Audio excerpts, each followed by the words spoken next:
Alors, nous avons le plaisir, aujourd'hui, pour cette seconde table ronde, de recevoir, l'immense plaisir de recevoir le président de la Confédération nationale des pâtissiers, chocolatiers, confiseurs, glaciers, M. Laurent Le Daniel, et le président de la Chambre des métiers et de l'artisanat du Rhône, M. Bernolin. Et nous souhaitons discuter de l'engagement collectif, de la nécessité de dynamiser l'engagement collectif dans nos professions et les raisons pour lesquelles c'est nécessaire, simplement. Alors Laurent, peut-être que tu peux nous parler du rôle de la Confédération et on connaît ton investissement. Tu parcours la France malgré aussi les contraintes de ton entreprise. Tu te rends très disponible et tu t'es rendu disponible aujourd'hui aussi pour venir en discuter avec nous. Donc pourquoi est-ce que tu juges que c'est important et que oui, objectivement, c'est important pour toute la profession? Alors, 1, 2, ouais, vous m'entendez bien? Effectivement, écoutez, d'abord, je suis ravi d'être là dans cette belle ville de Lyon et ce Syrah qui est complètement incroyable. J'ai été 2 jours sur la Coupe du Monde et c'était une communion de la pâtisserie française. Et je pense qu'on peut se réjouir que cette pâtisserie française ait une reconnaissance internationale. Moi, quand j'ai commencé le métier, je ne savais pas que la pâtisserie arriverait à ce point-là. C'était un petit peu une voie de garage. Et aujourd'hui, les pâtissiers parcourent le monde, on leur déroule le tapis rouge. Alors, il faut rester humble par rapport à ça, parce que malgré tout, on ne fait que des gâteaux. Hein. Mais en tout cas, c'est une grande réjouissance de faire partie de cette famille. Alors effectivement, Dominique, comme tu l'as dit, avant d'être président de la Confédération, j'ai moi-même mon entreprise. Et on en parlait tout à l'heure dans les coulisses, c'est que, évidemment, c'est très important pour être au fait de l'actualité, au fait des différentes choses qui se passent, d'avoir encore un pied dans l'entreprise. Si je n'étais moi-même plus chef d'entreprise, à un moment donné, le risque, c'est d'être déconnecté de la réalité. Donc aujourd'hui, je connais nos difficultés économiques, je connais nos difficultés de formation, de recrutement, je les vis comme nous tous. Donc je suis aussi peut-être plus à même de les comprendre et de tenter de trouver des solutions. Alors, on est ici effectivement pour parler, bon, il y a un petit... Vous êtes relativement nombreux, mais moi j'aime beaucoup le bouche à oreille, c'est quelque chose qui fonctionne. Si aujourd'hui j'arrive à vous convaincre d'une chose, eh ben, j'espère que vous véhiculerez ce message. Effectivement, si on parle d'engagement collectif, qu'est-ce que ça veut dire? Ça veut dire qu'on doit être ensemble pour défendre nos idées. La Confédération de la pâtisserie, mais je peux parler aussi des autres confédérations qui régissent chacun des métiers, sont des organes officiels qui sont reconnus par l'État.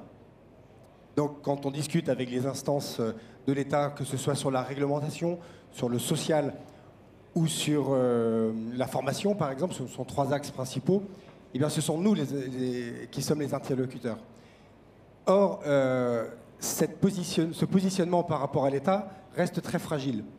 Il se trouve qu'en 2023, donc cette année, l'année qui vient de commencer, nous allons avoir par l'État une mesure de représentativité. Qu'est-ce que ça veut dire?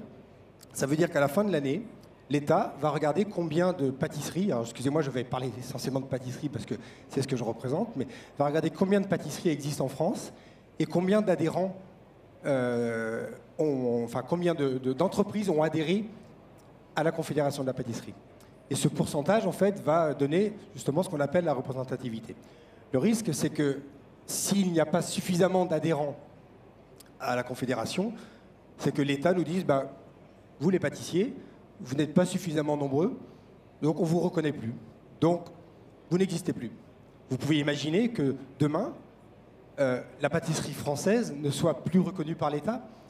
Je pense que j'en ferai des cauchemars. Alors je ne sais pas, peut-être que dans le public ici, c'est un peu mixé entre la boulangerie et la pâtisserie, mais la boulangerie a exactement le même dilemme en fait, parce que les chiffres ne sont pas les mêmes, il y a beaucoup plus de boulangeries que de pâtisseries en France. Néanmoins, il y a cette fragilité que demain, nous ne soyons plus représentés au niveau de l'État. Ça veut dire que demain, on ne pourra plus décider de notre réglementation, ça veut dire qu'on ne pourra plus décider de tout le social, le volet social, c'est-à-dire la négociation des salaires, etc. pour nos entreprises, et qu'on pourra, j'allais dire surtout, parce que c'est le sujet qui me passionne le plus, on ne pourra plus décider du choix de formation, de la filière de formation qu'on veut adapter par rapport à notre profession. Donc, évidemment, le message subliminal que je dis à travers ça, c'est qu'il faut adhérer. Alors, évidemment, adhérer, c'est quelquefois une modique somme d'argent pour nous, pour la Confédération de la pâtisserie. C'est moins d'1 € par jour. Ou, quelquefois, j'aime bien l'exprimer comme ça, c'est un gâteau de 6 personnes par mois. Est-ce que vous ne pouvez pas donner un gâteau de 6 personnes par mois à votre confédération pour alimenter, pour être adhérent, et puis pour alimenter aussi, parce que, évidemment, une confédération, elle a besoin de ressources pour mener des actions.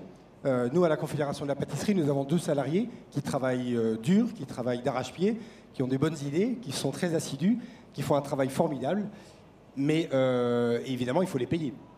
Donc ces adhésions servent évidemment à financer le fonctionnement de la Confédération. Donc c'est absolument vital. Au-delà de simplement être adhérent, on a besoin de fonctionner.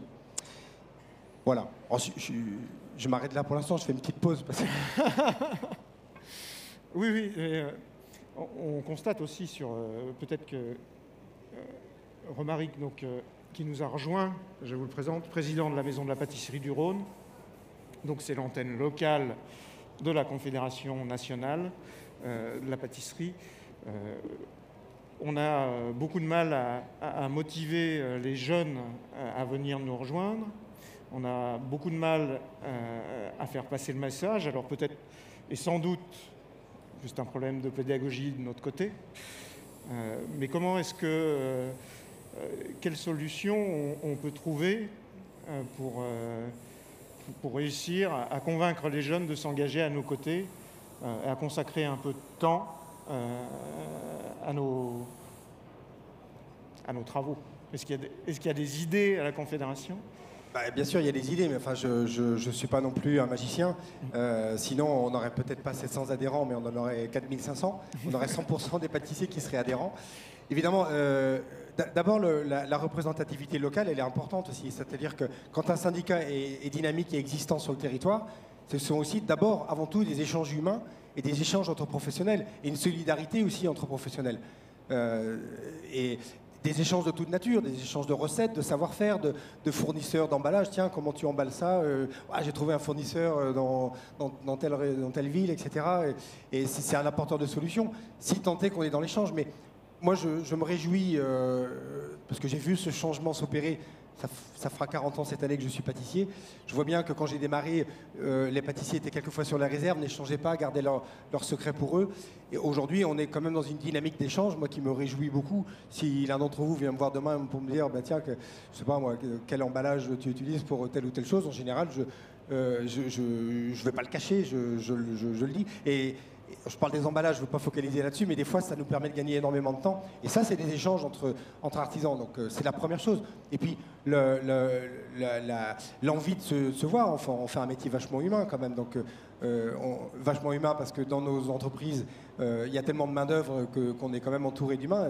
Plus d'humains que de machines, et ça, il faut s'en réjouir aussi. Et puis, humain aussi parce que notre clientèle, écoutez, on les aime bien, puis surtout qu'on fait des métiers de plaisir. Hein. Je préfère être pâtissier que, je ne veux pas dire... Enfin, on vend que du plaisir, nous. Donc, encore une fois, l'humain, c'est la clé de nos professions, c'est la clé de l'artisanat. Donc ça, c'est le premier axe. Et puis, évidemment, après, il y a des instances départementales, ça je l'ai dit, il y a après des instances régionales. Et au niveau, peut-être au niveau national, quand un adhérent a un souci, quel qu'il soit, on a une écoute à la Confédération, même si on a peu de moyens. Tous les jours, nous avons des appels des adhérents qui ont des problèmes divers et variés dans leur structure, et on essaie d'y apporter une réponse. Dans un premier temps, si on a la compétence en interne, on apporte la réponse, et Guillaume Tabourdeau, qui est sur le salon aujourd'hui, a beaucoup de compétences pour répondre à beaucoup de questions. Et après, si on n'a pas la compétence en interne, on va la chercher avec un service juridique, par exemple, s'il s'agit d'une question juridique. La Confédération apporte aussi des solutions par rapport au problème d'étiquetage, par exemple, grâce au logiciel NutriInfo, qui est un logiciel fabuleux. Et on a des avantages en fait quand on est adhérent pour obtenir le logiciel, pour se mettre en conformité avec la réglementation de l'étiquetage. Parce que plus on est en conformité, plus on est tranquille aussi, hein, plus on dort sur ses deux oreilles. Quand on est un peu borderline et que les étiquettes sont pas, soit sont pas faites, soit sont pas complètes, on prend le risque d'avoir des soucis avec la répression des fraudes, par exemple. Et c'est pas toujours très agréable quand vous êtes pénalisé sur tel ou tel souci dans votre boutique. C'est plutôt stressant. Donc la Confédération est un apporteur de solutions aussi pour tous ces petits problèmes qui sont un peu extra-professionnels. On sait faire des gâteaux, mais ces problèmes techniques, juridiques ou législatifs sont quelquefois très emmerdants, il faut l'avouer. Mais la Confédération est là pour apporter les solutions. Oui, donc cet engagement collectif, il permet, en tout cas l'objectif c'est aussi de faciliter la vie des entrepreneurs et des pâtissiers à travers toute la France. Je vais peut-être passer la parole à M. Bernolin par rapport à la CMA, et puis on va peut-être passer sur un volet un petit peu plus axé sur la formation, qui est l'autre mission principale, et des représentations locales et de la Confédération nationale. D'abord peut-être repréciser le rôle des chambres des métiers vis-à-vis des confédérations. En général, hein, on ne souhaite pas mettre en valeur particulièrement la pâtisserie par rapport à d'autres métiers. Et puis parler de la formation ensuite. Très bien, merci. Bonjour à toutes et à tous. Bienvenue au CIRA, bienvenue sur cette compétition. Déjà, refaire un petit focus sur les chambres de métiers. Donc, la chambre de métiers, c'est une chambre consulaire, comme on peut avoir une chambre d'agriculture, une chambre de commerce et d'industrie. Donc, c'est simplement une chambre consulaire où s'inscrivent les artisans quand ils s'installent. Donc, bien sûr, on n'apporte que des artisans de l'alimentation. Les chambres de métiers, on a 4 familles, l'alimentation, bien sûr, le bâtiment, les services et la fabrication. En ce qui concerne la Chambre de métiers du Rhône, donc la Chambre de métiers du Rhône, c'est 42 000 entreprises. Ces 42 000 entreprises donc, qui sont accompagnées par nos services, accompagnées en fonction du développement qu'ils veulent obtenir, mais bien sûr toujours en lien avec les différentes organisations professionnelles. Et donc pour rebondir un petit peu sur ce que Laurent disait, c'est vrai qu'une organisation professionnelle, c'est quand même important, quelle que soit l'entreprise, qu'on soit bâtiment, alimentation, quelle que soit l'entreprise, ça évite à l'artisan de rester seul et de rester... Très souvent, un artisan, il a la tête dans le guidon, il est sur son entreprise, il ne regarde pas trop ce qui se fait à côté. Et c'est toujours très, très important, des fois, de relever un petit peu la tête, de rencontrer des confrères, et ce qui nous permet de voir que les soucis qu'on a au quotidien, où on a l'impression que ça arrive qu'à nous, finalement, on voit que tous nos confrères, ils sont dans le même cas. Et quelquefois, ça fait du bien au moral, ces réunions, ces rencontres, ça fait du bien au moral, on se dit on n'est pas tout seul. Et c'est pour ça, que ce soit des fédérations, des organisations, c'est toujours important, ces lieux de rencontre entre professionnels du même métier. Et c'est toujours important pour le développement de notre entreprise, pour voir des fois, ça fait toujours grandir. On rencontre certains artisans où on a des problématiques depuis quelque temps. On croise un artisan qui nous dit bah oui, moi j'ai eu ça il y a 2 ans, j'ai mis ça en place dans mon entreprise et ça m'a permis d'évoluer, ça m'a permis de passer ce cap un petit peu compliqué. Donc dans tous les cas, voilà, comme je le répète, mais c'est vraiment toujours ces organisations professionnelles permettent quand même de relever un petit peu la tête, voir ce qui se passe autour et pouvoir discuter avec des gens de notre profession. En ce qui concerne, on a parlé de formation, en ce qui concerne la formation, donc bien sûr les chambres de métiers, on a toujours été très présents dans les CFA, pareil aux côtés des organisations professionnelles. C'est toujours pareil important que ce soit des chefs d'entreprise qui s'occupent des examens, au moins du niveau de l'examen, puisque ça évolue toujours très très vite. Donc c'est vrai que les gens qui sont sur le terrain, c'est toujours important que ce soit eux qui s'occupent de ces examens. Juste aussi, je ne l'ai pas signalé au départ, mais quand on est élu chambre de métier, on est forcément artisan. Donc on a forcément aussi une entreprise. Moi j'ai une entreprise de bâtiment, on fait de la formation depuis plus de 30 ans, donc quand je parle d'apprentissage, je sais de quoi je parle. Voilà.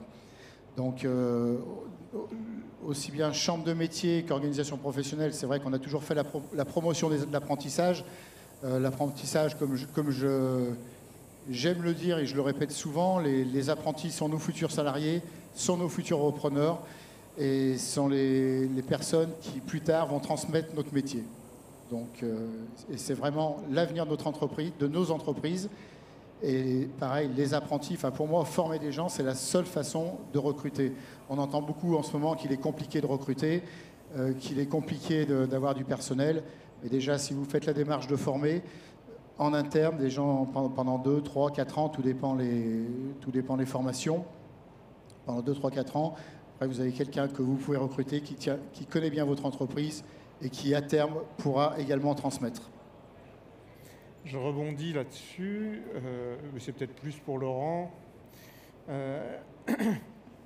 Donc, c'est le rôle aussi de la Confédération, tu en as parlé tout à l'heure, on peut peut-être rentrer un peu dans les détails, de définir le contenu des formations par rapport aux formations qui sont sous la coupe de l'Éducation nationale. On parle des CAP, des mentions complémentaires. Et ensuite, c'est de concert avec les chambres des métiers qu'on définit le contenu des formations, les attendus pour les BTM et les brevets de maîtrise. C'est ça? Oui, alors j'aime bien faire de la pédagogie un peu, puisque ce n'est pas forcément toujours très clair pour tout le monde. Effectivement, nous avons 2 interlocuteurs pour la formation pour nos métiers. Il y a le premier volet, le premier interlocuteur, c'est l'éducation nationale. Quand on passe son CAP, c'est un diplôme éducation nationale. Ça veut dire que quand les professionnels se mettent autour de la table pour écrire ou réécrire un référentiel, on le fait avec les services de l'éducation nationale. On l'a fait justement en 2019 pour le CAP pâtissier, qu'on a complètement revu avec le cadre évidemment qui a été imposé par l'éducation nationale et par France Compétences aussi. Je ne sais pas si tout le monde sait ce que c'est France Compétences, mais c'est un organisme qui a été créé en 2018, je crois, peu importe, c'est pas très important, et qui régit en fait toute la formation en France, et qui nous a imposé en fait un cadre, et notamment pour la petite histoire, de travailler désormais pour toutes les formations par bloc de compétences.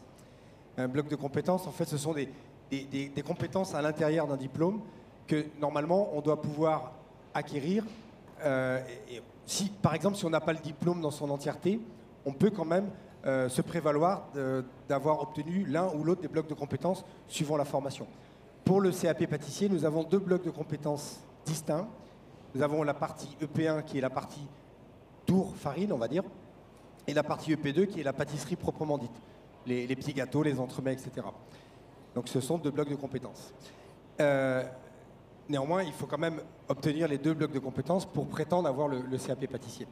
Fort de ce schéma sur lequel on a travaillé avec l'Éducation nationale, on a eu l'idée à la Confédération de la pâtisserie de continuer à travailler de la même façon. Et je vous le dis en avant-première, parce que nous avons eu l'accord de l'Éducation nationale le 25 novembre dernier. Nous avons eu l'autorisation de travailler désormais sur 2 mentions complémentaires. Une mention complémentaire Tourier, qui est inédit. C'est une formation qui va être diffusée sur le territoire en entier, qui va traiter uniquement du Tour. Donc la viennoiserie, les tartes, etc. Et ça aussi, c'est inédit, c'est que cette formation va être portée par la Confédération de la pâtisserie et la Confédération de la boulangerie. Donc nous allons nous mettre autour de la table. Et à une certaine époque, les boulangers et les pâtissiers se détestaient. Ce n'est plus le cas. Dominique Enrac, qui est sur le salon, est un ami. Et nous travaillons intelligemment ensemble, justement sur des points communs, tout en gardant nos précarés, parce que malgré tout, moi je revendique souvent le fait que je ne sais pas faire le pain. C'est un métier, c'est un beau métier, mais néanmoins je reste pâtissier. Mais on sait bien que sur le territoire français, suivant l'endroit où on se situe, faire du pain peut amener une clientèle quotidienne et c'est souvent, sur le plan économique, nécessaire pour certaines entreprises. Donc c'est tout à fait légitime que quelquefois la boulangerie et la pâtisserie soient associées sur le même point de vente. Et on ne s'arrête pas là, on va également créer une mention complémentaire uniquement pâtisserie. Aujourd'hui, on l'appelle pâtisserie fine, peut-être que ça évoluera quand on va commencer à travailler sur les contenus. De façon à ce que, alors il y aura plusieurs possibilités, on est toujours sur l'éducation nationale, mais il y aura plusieurs possibilités. Quelqu'un qui veut se former uniquement autour peut très bien se satisfaire d'un CAP, alors CAP boulanger ou CAP pâtissier, et d'une mention complémentaire, Et normalement, il a un bagage. Alors, ça ne veut pas dire qu'on sait tout faire au bout de 3 ans. Hein. Il faut aussi se rappeler d'où on vient. Et moi, quand j'avais 3 ans de métier, je ne savais pas faire grand-chose encore. Il faut aussi être humble par rapport à tout ça. Néanmoins, avec des outils quand même qui permettent de devenir un bon tourier. Et aujourd'hui, un bon tourier, c'est plutôt rare. Il y a une pénurie de main-d'œuvre, particulièrement sur ce poste-là. Il y a 33 000 boulangeries en France, il y a 4 500 pâtisseries. Donc il y a du travail pour les touriers. Et c'est un travail qui est passionnant. Et aujourd'hui, moi, je me réjouis, je le disais aussi en aparté tout à l'heure, parce qu'on est très influencé par les réseaux sociaux. Et quelquefois, on les critique un petit peu, parce que c'est vrai que sur les, notamment pour ne pas citer Instagram, il y a quelquefois des très jolies photos. Et on a vu des belles photos, on voit des belles photos de pâtisserie, mais on voit de plus en plus aussi des belles photos de viennoiserie. Et moi, ça me réjouit, parce que si l'artisan est capable de se réapproprier ce savoir-faire-là, eh ben, on a tout compris. Et je suis désolé pour nos amis industriels, mais l'artisan est encore là. Et il faut se battre, parce que, bon, d'abord, c'est une passion, hein, évidemment. Faire des beaux croissants, c'est tout aussi valorisant, peut-être même plus, moi c'est comme mon point de vue, que de faire des jolis gâteaux glacés. C'est pas le même travail, mais néanmoins, aujourd'hui, vous savez bien, les jeunes, je vous regarde, là, vous êtes sûrement très, très Instagrammés. Moi, je suis très, très fier de voir ces fers de lance. Je pense à Joanne Martin, par exemple, qui a écrit un livre sur la viennoiserie. Alors, c'est très pointu ce qu'il fait. Évidemment, ce qu'il fait, on ne peut pas forcément le faire au quotidien, mais quand même, il a impulsé quelque chose qui est très fort pour le métier, et il faut rebondir. Et la Confédération donc, travaille sur ce sujet-là. Je vous annonce qu'en septembre 2024, ces formations seront ouvertes aux apprenants. Et bon, il faut du temps pour faire les choses. Hein. On va se mettre autour de la table dès le 10 février, parce qu'on a un premier rendez-vous avec l'Éducation nationale pour travailler dessus. Les groupes sont en train de se constituer. D'ici la rentrée prochaine, je pense qu'on aura finalisé le travail. Mais comme tout diplôme administratif, il y a un tas d'étapes à passer avant que le diplôme soit délivré et délivrable dans les lycées ou dans les CFA. Voilà, je m'arrête sur le volet éducation nationale. Évidemment, le deuxième volet qui nous concerne en pâtisserie, c'est le volet qui est hébergé par CMA France, la Chambre des métiers. Nous avons, nous, en pâtisserie, le BTM pâtissier et le brevet de maîtrise. Le BTM pâtissier a souvent été mal compris. Et justement, notre réflexion, ça a été ça, en fait, c'est qu'on faisait le CAP, on faisait une pauvre mention complémentaire qui est complètement obsolète au jour d'aujourd'hui, malheureusement, qui va encore vivre 1 an, mais qui n'a pas été réformée depuis 25 ans. Et la pâtisserie, en 25 ans, je suis désolé, mais elle a évolué énormément. Donc là, on a un train de retard, mea culpa, parce que c'est de la responsabilité de la Confédération de ne pas l'avoir fait avant. Néanmoins, on va essayer de se rattraper. Et le BTM était un peu un fourre-tout. Et on a fait l'erreur d'amener peut-être trop de monde au BTM. Il faut savoir que quand on fait une formation, on doit avoir un objectif. On doit savoir où on va. On ne fait pas une formation pour faire une formation. Et l'objectif du BTM, vous ne serez peut-être pas d'accord avec moi, mais c'est quand même la réalité, c'est de former des chefs de poste ou des chefs de laboratoire. Il faut faire la distinction entre un bon ouvrier, qui connaît bien son métier, et ça s'arrête là, et un bon ouvrier, mais qui est capable de compter, qui est capable d'encadrer du personnel, qui est capable de parler de son produit au personnel de vente pour le valoriser. Tout ça, ce sont des compétences qui sont un peu en dehors de simplement le geste professionnel, et ça, c'est le BTM. Donc quand on est titulaire du BTM, on doit être capable de gérer, évidemment, il faut y aller par étapes, d'abord peut-être encadrer 1 ou 2 apprentis, et puis ça s'apprend avec le temps. Un diplôme ne donne pas tout, il y a l'expérience derrière, évidemment, il ne faut pas se voiler la face, c'est pas parce que vous avez votre BTM que vous savez tout faire. L'expérience a beaucoup de sens, beaucoup d'importance. Néanmoins, ça donne quand même les outils pour y arriver. Et ça, c'est le produit du BTM. Si on n'est pas capable, eh ben, on peut se contenter d'une mention complémentaire. Dans les entreprises, nous avons besoin de tout le monde. Il y a une hiérarchie, c'est pas par hasard. On ne peut pas tous être patron, on ne peut pas tous être chef de poste, mais tout le monde a sa place dans l'entreprise, dans la hiérarchie qui existe dans chaque entreprise. C'est ça qui est important. Et c'est la réflexion que nous avons eue à la Confédération, de structurer cette filière. Je vais parler comme un vieux con, tant pis, mais moi, quand j'avais votre âge, les jeunes, je vous regarde, il n'y avait que le CAP et le brevet de maîtrise. C'est-à-dire qu'il y avait un précipice entre les deux formations. Aujourd'hui, on a cette chance en France, dans la pâtisserie, mais pas seulement dans la pâtisserie, de structurer les formations et d'avoir cette filière de formation qui nous est très enviée. Donc allons-y, avançons pour la défense de l'artisanat et plus spécialement de la pâtisserie. J'ai peur qu'un jour on ne mange que des gâteaux sur cette terre.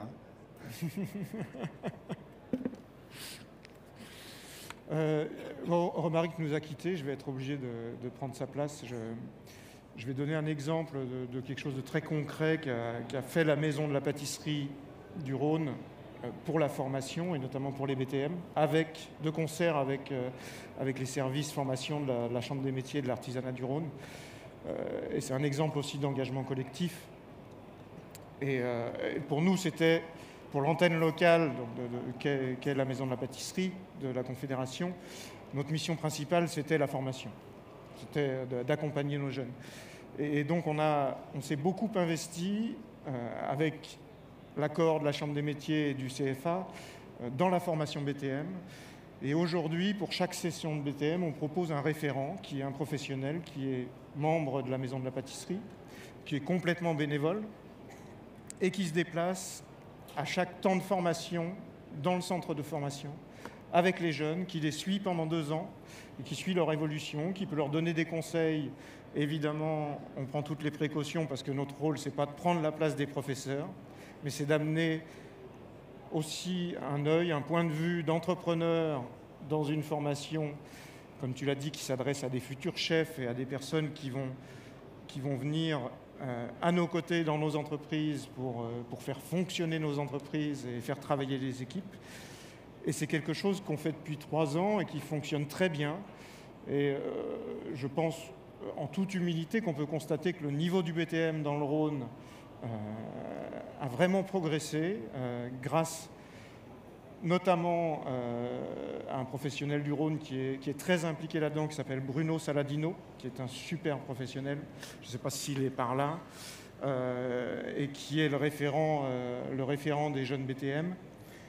Et ça, donc c'est un exemple extrêmement concret. Si, en tout cas pour les personnes on sait que localement c'est difficile de recruter des entrepreneurs qui viennent nous rejoindre dans un engagement bénévole pour la profession.